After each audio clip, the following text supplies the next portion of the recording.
Hello everyone, welcome to star IQ. Star IQ के video platform पे आप सभी का बहुत बहुत स्वागत है। आशा करता हूँ आप लोग बहुत अच्छे होंगे। मेरा नाम है सुनील और स्टार आईक्यू परिवार में आज आपको पढ़ाने वाला हूँ 17 सितंबर 2021 के हरियाणा करंट अफेयर। आइए स्टार्ट करते हैं आज के बेहतरीन वीडियो को। उससे पहले अगर आप स्टार आईक्यू चैनल से कनेक्ट नहीं हुए हैं, अगर आपने अभी तक इस चैनल को सब्सक्राइब नहीं किया है तो कर लीजिएगा और पास में बेल आइकन है उसे भी प्रेस कर लीजिएगा ताकि मेरी हर वीडियो का नोटिफिकेशन आप सभी को ज़रूर मिले। मेरा टेलीग्राम चैनल है स्टार आईक्यू एजुकेशन, आप लोग उसे भी ज्वाइन कर सकते हैं फर्दर लेटेस्ट नोटिफिकेशन के लिए। अगर आप मुझसे पढ़ना चाहते हैं अनअकैडमी पे, तो अनअकैडमी पे पढ़ने के लिए आप लोगों को डिस्क्रिप्शन बॉक्स में दिए गए मेरे प्रोफाइल लिंक पे क्लिक करके मुझे अनअकैडमी पे फॉलो करना होगा ताकि आप लोगों को मेरी हर क्लास का नोटिफिकेशन मिल सके। अगर आप लोग मेरी हर क्लास फ्री में देखना चाहते हो तो आप मेरा अनलॉक कोड यूज़ कर लेना स्टार आईक्यू के अलावा इस कोड का इस्तेमाल करने से आप लोगों को अनअकैडमी पे डायरेक्ट 10% का डिस्काउंट भी मिलेगा अगर कोई कोर्स आप परचेज करते हैं। अगर आप लोग सीईटी एग्ज़ाम की प्रिपरेशन कर रहे हैं तो आपके लिए ये 1 साल का सब्सक्रिप्शन है 7999 का, और अगर आप 1 साल का लेते हैं तो आपको 6 मंथ एडिशनल जो है ना वो बेनिफिट मिलने वाला होगा इसके अंदर, ठीक है। और के साथ में अगर आप लोग एसएससी का प्रॉमिस ऑफर लेते हैं तो आपको 1 साल का 5850 रुपये का मिलेगा। इसमें भी आपको 10% का डिस्काउंट पाने के लिए स्टार आईक्यू कोड का यूज़ करना होगा। और 1 साल का सब्सक्रिप्शन लेते हैं तो 4 मंथ का एडिशनल आपको बेनिफिट मिलेगा। ध्यान रहे आज रात को 12 बजे तक कुछ प्राइजेस लो है। आज रात के 12 बजे के बाद में प्राइजेस जो है वो हाइक हो रहे हैं, बढ़ रहे हैं। कल आपसे सवाल पूछा था, उसका सही जवाब क्या होगा कि इस योजना के तहत गर्भवती महिलाओं को 5000 रुपये देती है सरकार। तो इस योजना का नाम है प्रधानमंत्री मातृ वंदना योजना। एक्चुअली क्या होता है कि कोई महिला है, अति गरीब परिवार से संबंध रखती है और वो दिहाड़ी नहीं कर सकती है, कामगार पे जाती है लेकिन काम नहीं कर सकती है, और इस सिचुएशन में तो भला करे ही कोई कैसे। इस करके जो है ना उनका लालन पालन करने के लिए, उनका पोषण का खास ध्यान रखने के लिए हरियाणा सरकार जो है गर्भवती महिलाओं को 5000 रुपये देती है, और इस योजना का नाम है प्रधानमंत्री मातृ वंदना योजना। बढ़ते हैं आगे और आज का पहला सवाल क्या होगा हमारा कि हरियाणा में राजकीय श्रमिक दिवस कब मनाया जाता है। When is state labour day celebrated in Haryana. तो ये दिवस जो है मनाया जाता है डियर 17 सितंबर को। बहुत ही सीधा सा सवाल था, कोई ज़्यादा इसमें आपको घुमाने वाली बात नहीं थी। विश्वकर्मा जयंती के रूप में भी इसको मनाते हैं हम लोग, ठीक है। और अभी इस पे जो है ना हरियाणा के सूचना और जनसंपर्क विभाग की तरफ से ये एक जानकारी हमें मिली है कि हरियाणा वासियों को राजकीय श्रमिक दिवस की हार्दिक शुभकामनाएं हमारे हरियाणा के मुख्यमंत्री साहब ने दी है। आपको बता देता हूं कि हरियाणा के अंदर एक ई श्रम नाम का पोर्टल चल रहा है, और एक्चुअली वो भारत के अंदर भी चल रहा है। उसके तहत जो है ना देश के जो असंगठित क्षेत्र है, असंगठित क्षेत्र का मतलब होता है कुछ ऐसे मजदूर जिनको काम फिक्स ना हो। फॉर एग्जांपल आप लोगों ने देखा होगा दिहाड़ी वाले मजदूर जिनको कुछ दिन के लिए, तो आप लोग आपका मकान बन रहा है तो 20-25 दिन महीने के लिए तो ले आए हैं दिहाड़ी करवाने के लिए। जब आपका मकान बनना पूरा हो गया तो उसके बाद में तो काम से फ्री हो गए, अब उन्हें कोई नया काम ढूंढना पड़ेगा। मिले तो कल ही मिल जाए, ना मिले तो 15 दिन उन्हें काम ना मिले। ऐसे लोगों को आप असंगठित क्षेत्र कह सकते हो, असंगठित मजदूर कह सकते हो। और ऐसे असंगठित क्षेत्र के लोगों का तकरीबन 38 करोड़ लोगों श्रमिकों का पंजीकरण किया गया है किस पे, ई श्रम पोर्टल पे। इस बात को याद रखना। सरकार क्या करेगी सर, सरकार कोशिश करती है कि इनको जो है ना वो फिक्स काम दिया जा सके। बस इतनी ही बात है कि राजकीय श्रमिक दिवस पे इतना ही उद्देश्य होता है, ठीक है। चलिए थोड़ा आगे जाते हैं और अगला सवाल क्या होगा जो कि बहुत इंपॉर्टेंट भी है कि हरियाणा में मुख्यमंत्री विवाह शगुन योजना के तहत मिलने वाले शगुन में हाल ही में कितने रुपए की बढ़ोतरी की गई है। आप सभी को मैं बता देता हूं, हरियाणा के अंदर विवाह शगुन योजना के तहत टोटल पहले 51,000 रुपये मिला करते थे, और 51,000 रुपये से बढ़ा दिया है इसे, और 21,000 रुपये की वृद्धि की गई है। यानी कि सवाल का डी वाला ऑप्शन जो है वो बिल्कुल ठीक रहेगा। कहने का मतलब पहले 51,000 मिलते थे, अब मिलेंगे उन्हें 71,000 रुपये मिलेंगे। टोटल 21,000 रुपये की वृद्धि हुई है। सर कैसे, अगर बीपीएल, अनुसूचित जाति, जनजाति और टपरीवाद समुदाय के लाभार्थी को ये शगुन मिलने वाला है। इस योजना के तहत मिलने वाले शगुन की राशि को 21,000 रुपये बढ़ाया गया है। तो बहुत बहुत इंपॉर्टेंट सवाल है, याद रखिएगा। वैसे आपको बता देता हूँ मुख्यमंत्री की एक विवाह योजना है अभी रिसेंट जो है ना, कोई भी जाति का हो, जनरल कैटेगरी में किसी भी जाति का अगर कोई विवाह करता है और अपना रजिस्ट्रेशन करवाता है, विवाह पंजीकरण करवाता है अपना, तो हरियाणा सरकार की तरफ से उसे 1100 रुपये दिए जाते हैं और एक मिठाई का डिब्बा भी दिया जाता है, ठीक है। तो भैया ब्याह तो आपको करना ही करना है, ब्याह तो कर ही लीजिएगा। ब्याह के साथ साथ आप लोग रजिस्ट्रेशन करवा लेना।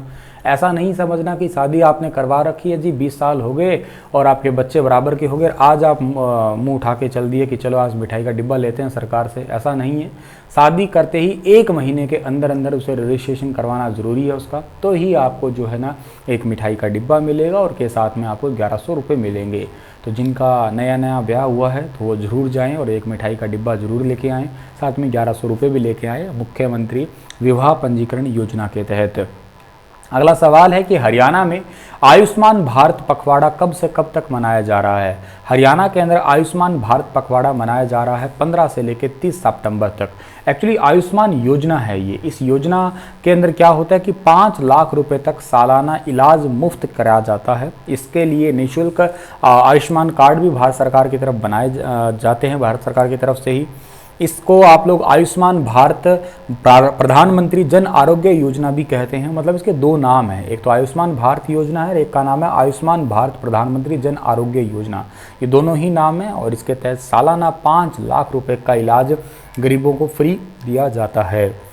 एक बात और याद रखिएगा आप लोग कि ऐसे लोगों का आयुष्मान कार्ड बनता कैसे है। इनको अटल सेवा केंद्र या किसी सरकारी या निजी हॉस्पिटल में जाके अपने राशन कार्ड या अपने परिवार पहचान पत्र को ले जाना होता है, जिसमें आय देखी जाती है। सालाना 1,80,000 से कम आय है उनको अंत्योदय परिवार उत्थान योजना के तहत ऐड ऑन किया जाता है या गरीब माना जाता है हरियाणा में। भारत का कौन सा राज्य नई बिजनेस कैपिटल बना है। नई बिजनेस कैपिटल बना है अपना ही हरियाणा राज्य, यानी कि ए ऑप्शन जो है बिल्कुल ठीक रहेगा। 250 plus of the 500 fortune companies are in Gurugram. आप सभी को पता है गुरुग्राम के अंदर बहुत सारी कंपनियां हैं, ठीक है। उस वजह से जो है ना बिजनेस कैपिटल बनने जा रहा है हरियाणा न्यू इंडिया का। तो न्यू इंडिया का, नए भारत का बिजनेस कैपिटल जो है वो हरियाणा ही होने वाला है। हरियाणा के गुरुग्राम में वैसे भी बहुत सारी कंपनियों के पहले ही ऑफिस है। जैसे आप लोग इंटरनेशनल सोलर अलायंस की बात करते हैं, या बाटा शोरूम है, जोमेटो शोरूम है, या यहाँ पे जो है ना आपके गुरुग्राम को मिलेनियम हब भी कहते हो। यहाँ पे 2 अभी वर्तमान में नगर निगम है, खुद मानेसर और एक गुरुग्राम, दोनों ही नगर निगम गुरुग्राम के हैं। सबसे पढ़ा लिखा जिला भी कहलाता है हरियाणा का ये। हरियाणा सरकार का आम व बेर के नए बाग लगाने पर कितने प्रतिशत तक अनुदान देने की घोषणा की है। तो हरियाणा के अंदर अगर कोई आम और बेर के नए बाग लगाता है तो उनको 50% तक जो है ना वो भागीदारी दी जाएगी। 50% जो है ना उनको अभी रिसेंटली अनुदान दिया जाएगा, ठीक है। तो यानी कि सवाल का ऑप्शन जो है ना वो डी वाला बिल्कुल ठीक रहेगा। यहाँ पे बाग लगाने पे देखो क्या होता है कि अगर आम का बाग लगाते हैं तो 10,200 रुपये प्रति एकड़ खर्चा आता है, लेकिन अनुदान मिलेगा 5100 रुपये। इसका अधिकतम अनुदान 10 एकड़ तक ही रहेगा। अगर आप बेर लगाते हैं तो बेर की लागत है तकरीबन 11,336 रुपये और इसकी अनुदान राशि है 5668 रुपये और इसकी भी अधिकतम क्षेत्र कितना है, 10 एकड़ है। ये याद रखिएगा आप लोग। अगला सवाल आपका है कि इंडसइंड बैंक और एस्कॉट लिमिटेड ने किसानों को वित्त सेवाओं की पेशकश करने के लिए भागीदारी की है। एस्कॉट लिमिटेड का हेडक्वार्टर कहाँ पे है। एस्कॉट लिमिटेड का हेडक्वार्टर है डियर फरीदाबाद के अंदर, यानी कि ए ऑप्शन जो है इस सवाल का बिल्कुल ठीक आंसर रहेगा। इंडसइंड बैंक ने किसानों को वित्तीय सहायता देने के लिए और ट्रैक्टर और कृषि उपकरणों को अपनी रेंज और अधिक सुलभ बनाने के लिए ऑटोमेटिक या ऑटोमोटिव इंजीनियरिंग कंपनियों के साथ Escorts limited Escorts agri machinery के साथ में एक समझौता किया है, यानी कि MOU memorandum of understanding. Escorts agri machinery के CEO का नाम है सेनू अग्रवाल और इंडसइंड बैंक के कार्यकारी उपाध्यक्ष का नाम है सिबन कोल। इन्होंने इसे औपचारिक रूप दिया है, याद रखना। सर इससे बेनिफिट क्या होगा, किसानों को अपनी कृषि उत्पादकता और आय बढ़ाने के लिए आधुनिक प्रकार की मशीनरी मिलने वाली है, ठीक है। और इंडसइंड बैंक के साथ साझेदारी के अंतर्गत एस्कॉट का उद्देश्य है कि ट्रैक्टर जैसे कृषि आधारित उत्पादों को खरीदने के लिए थोड़ा पारदर्शी और परेशानी मुक्त वाला सिस्टम तैयार करना। एस्कॉट लिमिटेड के CMD निखिल नंदा है। इस कंपनी के CEO का नाम शेनू अग्रवाल और हेडक्वार्टर इसका मुंबई में। इंडसइंड बैंक जो इसके CEO और MD सुमंत काठपालिया, हेडक्वार्टर पुणे महाराष्ट्र और संचालन 1994 से शुरू है। हरियाणा के कितने जिलों से गुजरेगा दिल्ली मुंबई एक्सप्रेसवे। दिल्ली मुंबई एक्सप्रेसवे हरियाणा के टोटल 3 जिलों से गुजरेगा, यानी कि इस सवाल का ए ऑप्शन जो है ना वो बिल्कुल ठीक रहेगा। अभी रिसेंटली हरियाणा के मुख्यमंत्री साहब ने और हरियाणा के परिवहन मंत्री नितिन गडकरी जी ने इस न्यू एक्सप्रेसवे का जायजा लिया है। वैसे 53,000 करोड़ की लागत से सड़क और पुल निर्माण के 15 प्रोजेक्ट मंजूर किए हैं, जिसमें से 14 पे अभी जो है काम चल रहा है।